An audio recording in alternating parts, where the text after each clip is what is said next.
So let's move on. Yes. The collective unconscious. A real Jungian. Yeah, Jung really discovered something there. I think he's a genius, Jung, a genius of a guy. He discovered that the myths and rituals of various civilizations and cultures that have never ever met each other, have never seen each other, share common knowledge which is unconscious.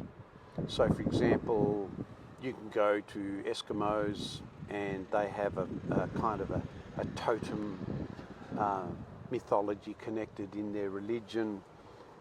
You can go to the American Indians, they have the same. You can come across Australian Indigenous people 10,000 kilometres away. They have the same. They use totems. They understand the world as having a sense of spirit, and that people's spirits go into objects. You can go to India and they have similar stuff. And Jung said, well, there must be something that they share in common which can neither be measured nor seen. And so there's a sense in which in our humanity, in our personhood, there, and Sheldrake talks about this, he calls it morphic resonance, but there's a way in which we connect to the world, and it's unconscious and it's collective. So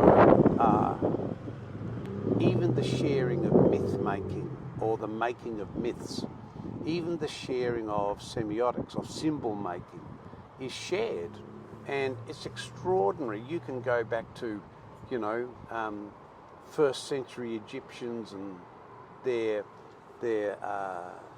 architecture they made, the language they spoke, and the language they wrote in hieroglyphics, and you think, oh, okay, that's only unique to them. Oh, really? In even modern, 4,000 years later, 5,000 years later, here we are with phones with hieroglyphics on them, and we're communicating through emojis, not through text. And so I can communicate completely with someone else with this symbol, that symbol, this symbol, that symbol, and there are 30,000 emojis you can access if you like. But that form of thinking goes back to the Egyptians. Yes.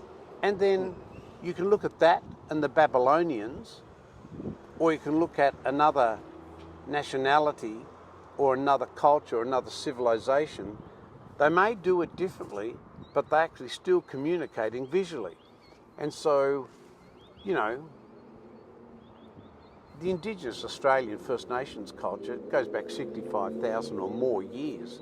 I think it's more like 85,000. And their rock art, their myth making, their art communication to each other is mind-blowing. No one respected it when they landed here, of course, because it didn't look like English writing. So they were deemed non-human and animals, so they could be slaughtered, like animals. Now we're just realising just how sophisticated they were. And that's what happens when you have a world view that is conditioned by Western Cartesian thinking. When you view something, so, well, these people are bunga bunga black people, they're not human beings, so we can just take all the land from them, make some money out of them, and do what we like. And by the way, they can't read and write. Yeah. Totally objectify them, so we can brutalise them. Mind you, they invented an object, a musical object, called a turanga, which you can whir around, and someone can hear you 3 k's away, 3 kilometres away. Or the Indians made smoke communication. They have a fire and someone can communicate them with, 20 kilometres away. That's not being smart or intelligent, is it? But that was dismissed because it didn't conform to the Western idea of, some fake IQ that says only maths and science matter for intelligence. Yeah. So let's try and encompass what the collective unconscious is. It's what we share in common unconsciously in personhood and in living and being. The yearning for meaning, for example. If you want to crush someone's spirit or ruin the morale of a company, right, take away meaning and purpose in what they do. Yeah.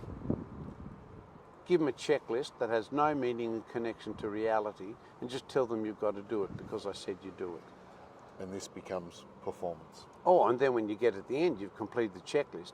You don't understand the checklist. You don't even like the checklist. You're only doing it because if you don't do it, you get a flogging. And then when an accident happens, you're punished because you didn't understand the checklist. Yeah. But the truth is, you're in unconscious. You did a tick and flick, tick, tick, tick, tick, tick, tick, tick, because my mind is with the job. That's where my meaning and purpose is. It's there, not here. And that's a collective unconscious too, because I don't know many workers who go to work because they want to do checklists. They go to work because they enjoy what they produce in their art of their work. And you go with any tradesperson in Canberra and go for a drive and they say, oh, I built that. That was me. That Parliament House exists. And I did the concrete work on X. They see the world through the output of their play.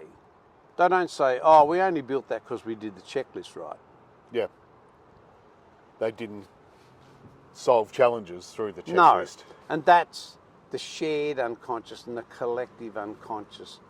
There's so much where we get meaning as a group.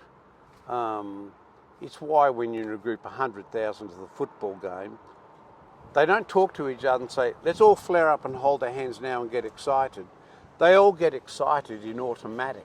100,000 people and go, holding the ball. Yeah, that is a great example of collective unconscious, Rob.